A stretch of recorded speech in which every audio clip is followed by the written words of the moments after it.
We're moving now to the first of two Andrew presentations. I'm not sure what a collective noun for Andrews is. I'd like to welcome now Andrew Leigh. Andrew is the Assistant Minister for Competition, Charities and Treasury, and also the Assistant Minister for Employment. Andrew is the federal member for Fenner in the ACT. Elected in 2010, Andrew has made significant contributions to public policy and economics. Before entering politics, he was a Professor of Economics at ANU and earned a PhD in Public Policy from Harvard University. He also holds a first-class honours degrees in Arts and Law from the University of Sydney, and fun fact, is a marathoner and ultra-marathoner as well. I'd like to welcome to the stage Andrew Leigh.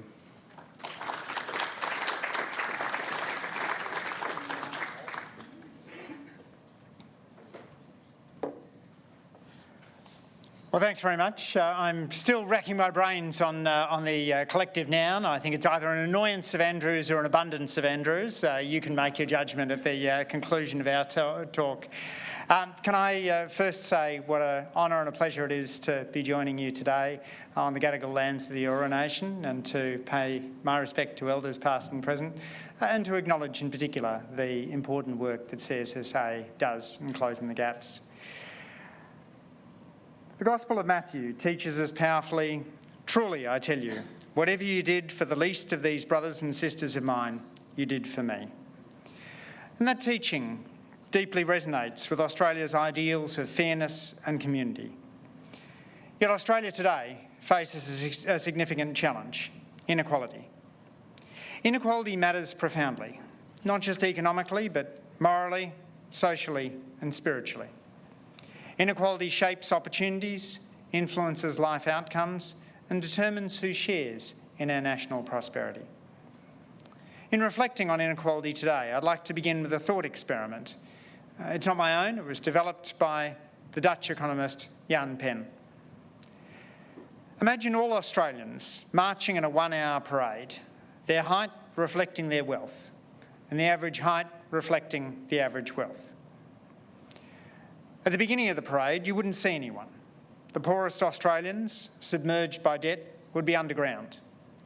Several minutes would pass before you see people the height of tiny insects, representing those with minimal savings and precarious jobs. At half-time, the parade participants would be barely waist-high, reflecting an average wealth level or a median wealth level that's far below what many expect. It isn't until the last few minutes that the parade gets dramatic. Australians become giants, several metres tall, owning investment properties and multiple cars. In the last seconds, the billionaires appear, their heads literally in the clouds. The richest Australian would tower 46 kilometres tall, multiples of Mount Everest. And that image vividly captures the scale and drama of inequality in Australia today. It wasn't always like this. As I documented in my book, Battlers and Billionaires, the updated story of inequality in Australia, Australian history shows fluctuations in inequality, shaped by policy, events, and the collective actions of citizens.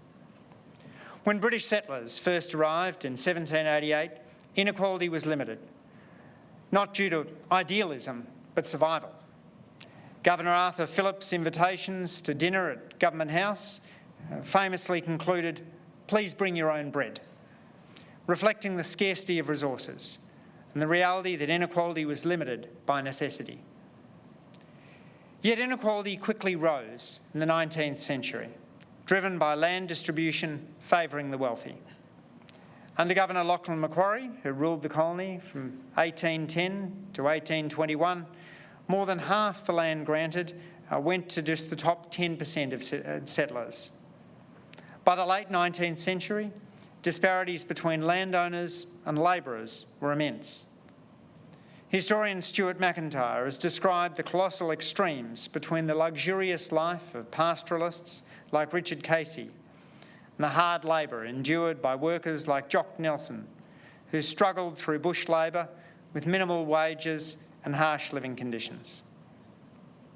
The early 20th century brought some change. In 1907, the Harvester Judgment established a basic wage designed to lift families out of poverty. Australia saw the creation of institutions such as the Commonwealth Conciliation and Arbitration Court, introducing workers' rights into the national conscience. Still, stark inequalities remained, with large segments of society excluded from prosperity. However, the post-war period between the 1940s and 1970s marked what economists call the Great Compression. Strong unions, progressive taxation, expanded public services and affordable housing policies dramatically reduced inequality. For several decades, Australians experienced significant upward mobility and rising standards of living, particularly at the bottom end of the distribution. Yet since the 1980s, Australia has seen what economists describe as a great divergence, reversing the gains in inequality of earlier decades. Today, the top 1% of income earners receive nearly 10% of national income, almost doubling their share from 40 years ago. Wealth inequality is even more extreme, with the richest fifth owning more than 60 times the wealth of the bottom fifth. That widening gap isn't just economic, it profoundly affects people's everyday lives. Those at the bottom face greater health challenges, including a stark difference in life expectancy. Australians in the richest fifth of the population live on average 6 years longer than those in the poorest fifth. The poorest Australians have 7 fewer teeth due to poor dental care. In education, the wealth gap translates into substantial resource disparities between affluent and poorer communities. Inequality doesn't simply represent a difference in wealth, it shapes our society.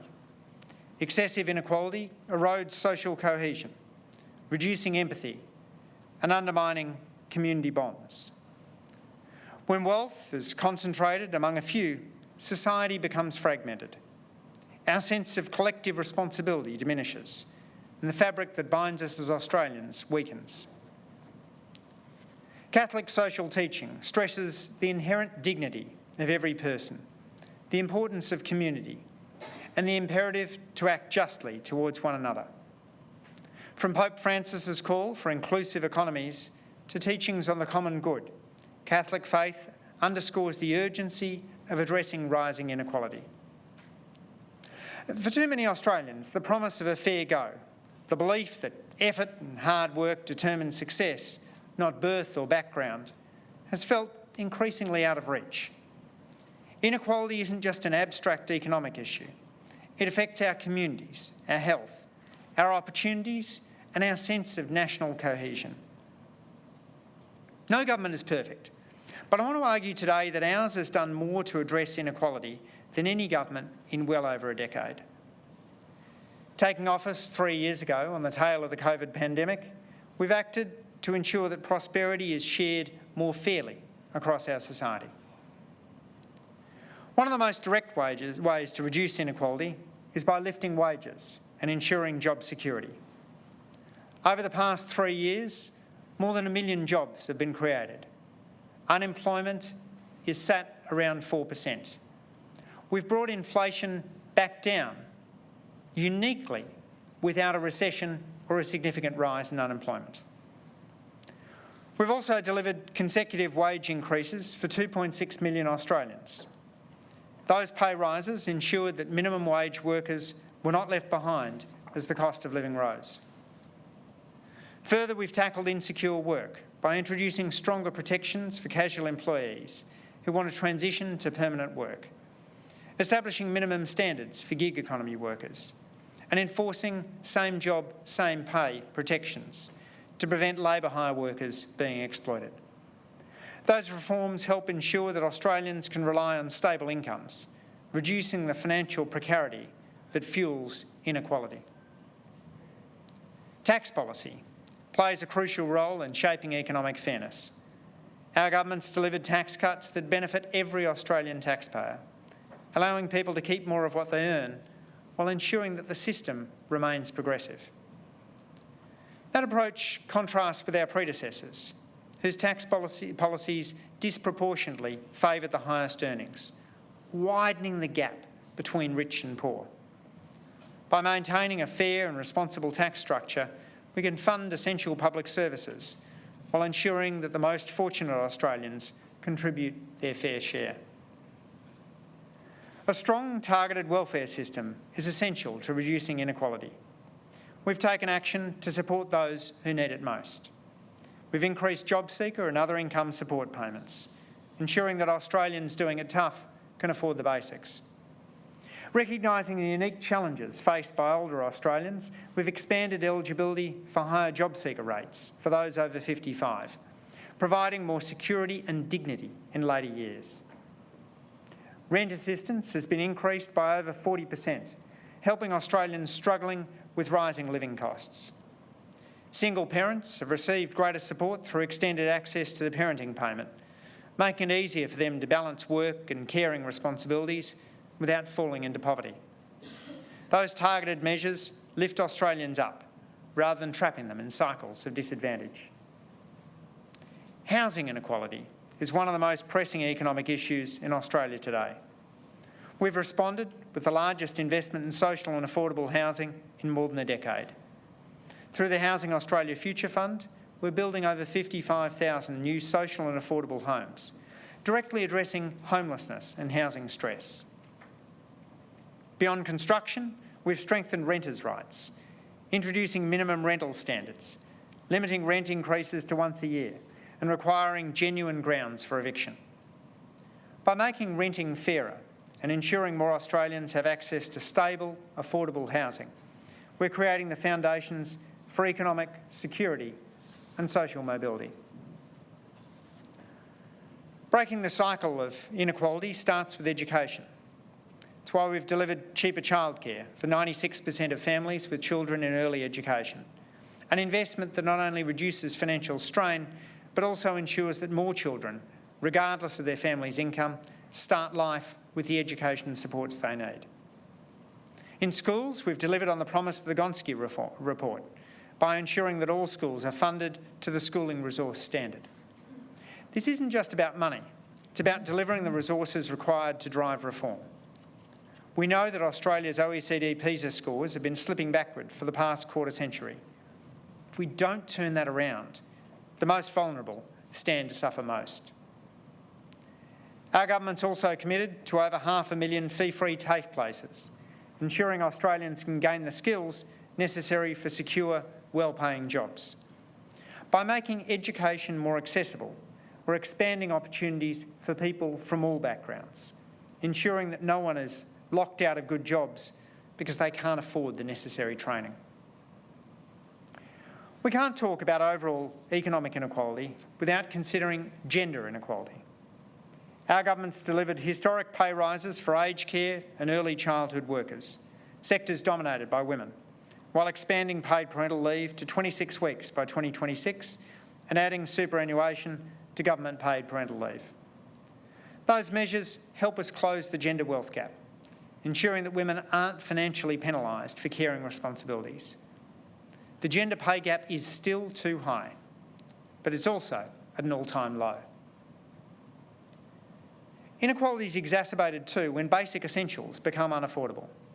It's why we've delivered targeted cost of living relief, including $300 in energy bill relief for every household and cheaper medicines, allowing Australians to buy 2 months' worth of prescription medication for the price of one. We've also ensured that HECS help loans will never grow faster than wages, reducing the financial burden on young Australians starting their careers. Another big reform in our work is the energy sector. By expanding investment in renewable energy and breaking down barriers to new market entrants, we reduce energy costs for consumers while ensuring the transition to a cleaner economy. High energy prices disproportionately hurt low-income Australians. And our efforts to support a more competitive and efficient energy market directly reduce cost of living pressures. And as I've said, historically, reducing inflation in Australia meant higher unemployment.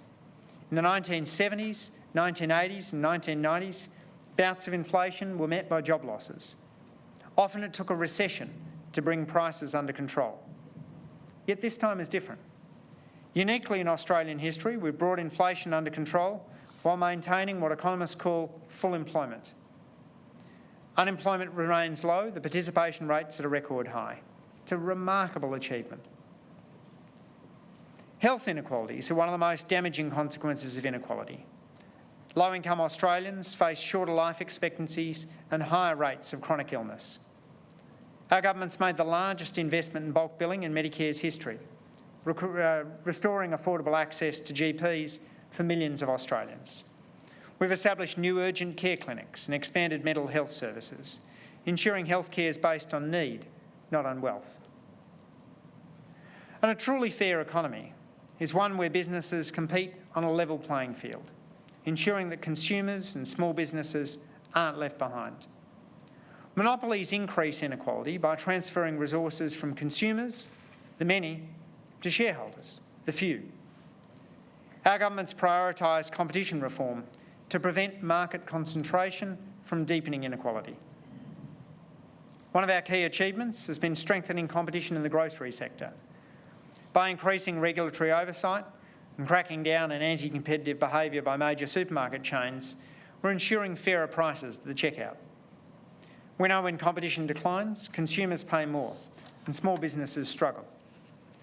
Our policies ensure that Australian families aren't subject to artificially inflated food prices and help small retailers have a fair chance to succeed. Through the biggest overhaul of merger laws in half a century and a revitalised national competition policy, we're putting downward pressure on prices and increasing fairness. That approach reflects our commitment to an economy that works for everyone, not just those at the top. A key principle of our government is ensuring that policies are grounded in evidence, not ideology. It's why we've created the Australian Centre for Evaluation and committed to expanding the use of randomised trials in policymaking, ensuring that every dollar spent on social programs delivers real results. By rigorously evaluating what works, we can scale up the most effective initiatives, ensuring that public investment leads to meaningful reductions in inequality. So in conclusion, inequality is a profound challenge, but not an insurmountable one. Australian history reminds us that inequality is never inevitable. It expands or shrinks based on the decisions we make collectively as a society. There's much more to do, but I've tried today to give you a brief flavour of what we've already done together. The Australian government's chosen to lift wages, invest in housing and education, strengthen social protections, reform competition and deliver targeted cost of living relief. Those policies lift people up, not just economically, but socially and morally.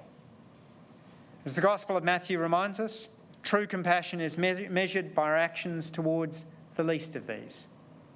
We must constantly ask ourselves, are our policies fair? Are our communities inclusive? Is every Australian being given the chance to thrive? Our government's committed to answering these questions positively, not just in words, but through meaningful action. Together, we can create a society where dignity, justice and opportunity are the lived reality for every Australian. Thanks very much.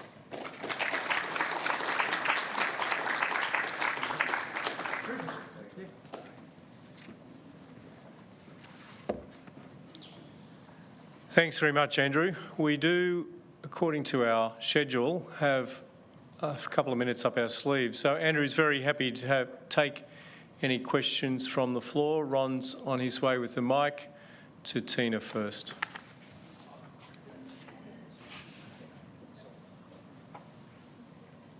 Hello, Minister. It's Anne Kerwin from Merrymead Catholic Care. Good to see you again. First of all, obviously all the achievements of your government, congratulations, in particular in the housing space. It has been wonderful to see the Commonwealth Government stepping up and having funding such as HAF and the Safer Places Initiative and CTAPS and others. As the Minister for Charities, what we've spent a lot of time today talking about is the significant impact that indexation and the failure of indexation to meet our increased costs is having on our services. The social services sector is the safety net for all Australians when things don't go completely to plan. And we've been spending time today talking about the fact that our rising costs are not met by funding.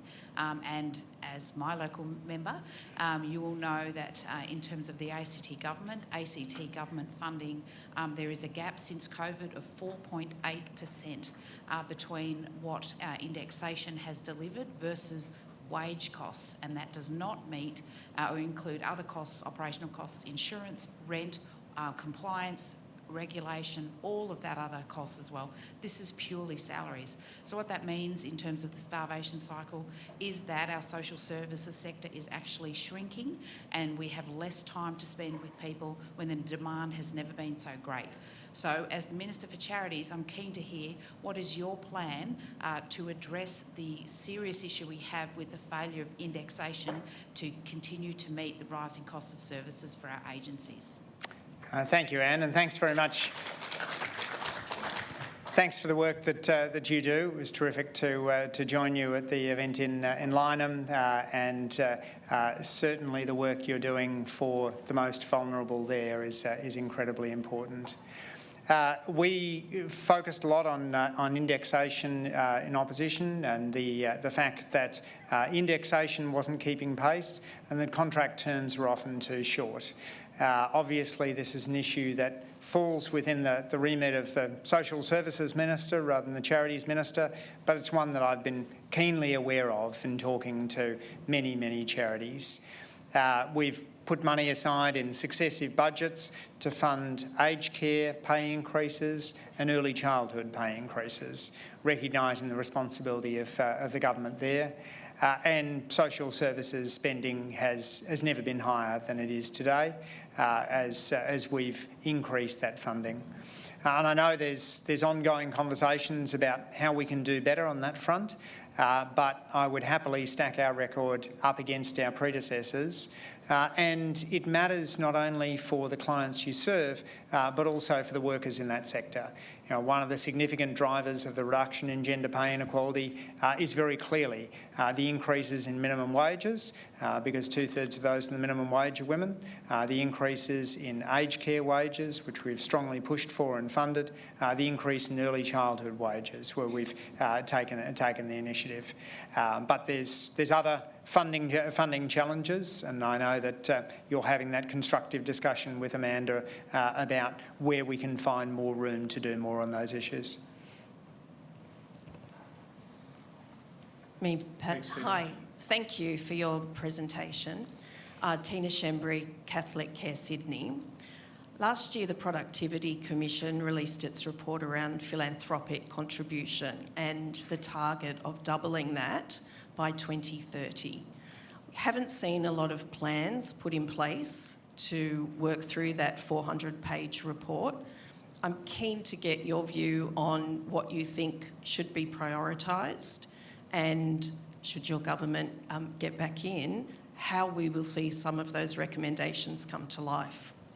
No, thanks very much, Tina. We've certainly begun work on that, but you're right, we haven't finished it. The getting rid of the $2 donation threshold we've gone ahead with, and setting more reasonable benchmarks on the contribution of philanthropic funds we've already announced we're going ahead with. The work around harmonising charitable fundraising is something where I think we now have the last of the states signing on to those charitable, or enacting those charitable fundraising principles. And then the work that's been recommended around the Charities Commission is work that we're progressing. We've sought to reset the relationship with charities after a decade on which there really was a war being waged on them, in which charities were spending a huge amount of time fighting attacks on advocacy in environmental services, social services, legal services. So our goal has been to have somebody heading the Charities Commission, Sue Woodward, who has spent her career working to build charities up, not as a charities critic, to have a charities board headed by Sarah Davies, which is much more diverse and representative of the sector, with CALD and youth and First Nations representatives. and to work through very clearly with the sector our strong goals of ensuring that charitable advocacy is respected and encouraged, and that we're working together to boost philanthropy. Some of that is an action of government, but part of the call from the Productivity Commission as well is a call on charitable foundations themselves. There's good work done by Paul Ramsay Foundation around its Pay What It Takes work to lead the sector to think more systematically about how to drive long-term change. So we're keenly working away. One of the challenges that you have as a reforming government is just the sheer bandwidth of getting things drafted up and through the Parliament. It's something which is a bigger bottleneck than I had appreciated before coming into office. So we're working hard on it. We've done some things, and there's a lot more to do. One more. Alice. Agnes, sorry.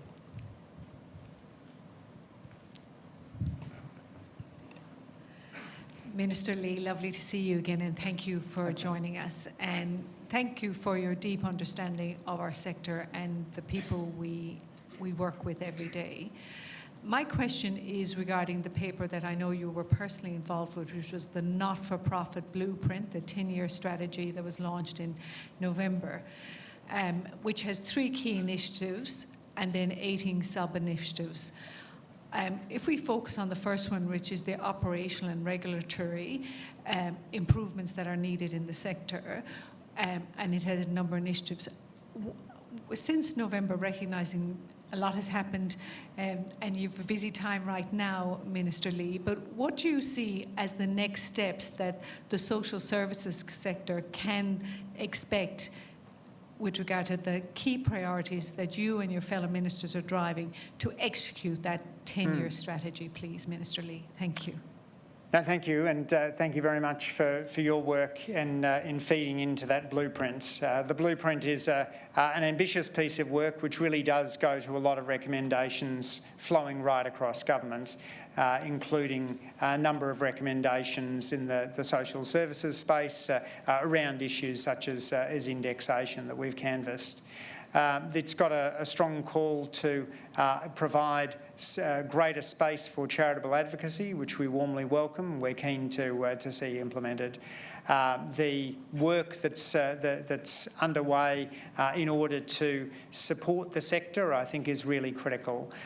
There's a set of joining up issues which the regulator isn't best placed to handle. So if you think about what we do in small business, we have ASIC as a corporate watchdog, and then we have the Australian Small Business and Family Enterprise Ombudsman, which is much more a resource that is looking to strengthen small business. Within the charity space, we've got a regulator in the ACNC, but we don't have a counterpart organisation that is looking to provide the sustenance to the sector. That could be things like work being done by Benefolk around long-term leadership.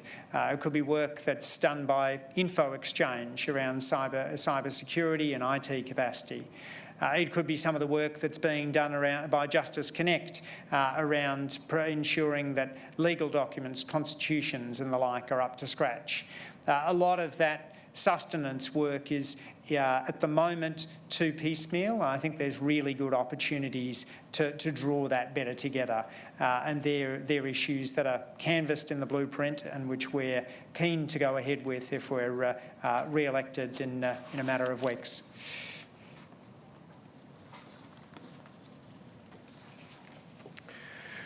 A big thank you again to Andrew for joining us for the affirmation and commendation of our work. I was particularly taken by the way in which, Andrew, you were able to reflect both on the economic and the social, to recognise that poverty undermines social cohesion, that it undermines community, that gaps in education, employment and services perpetuate precarity and continue intergenerational inequality, and the challenges that we all face in that space. So we put our hands together to acknowledge Andrew. Thank you. Thank you. Thank you.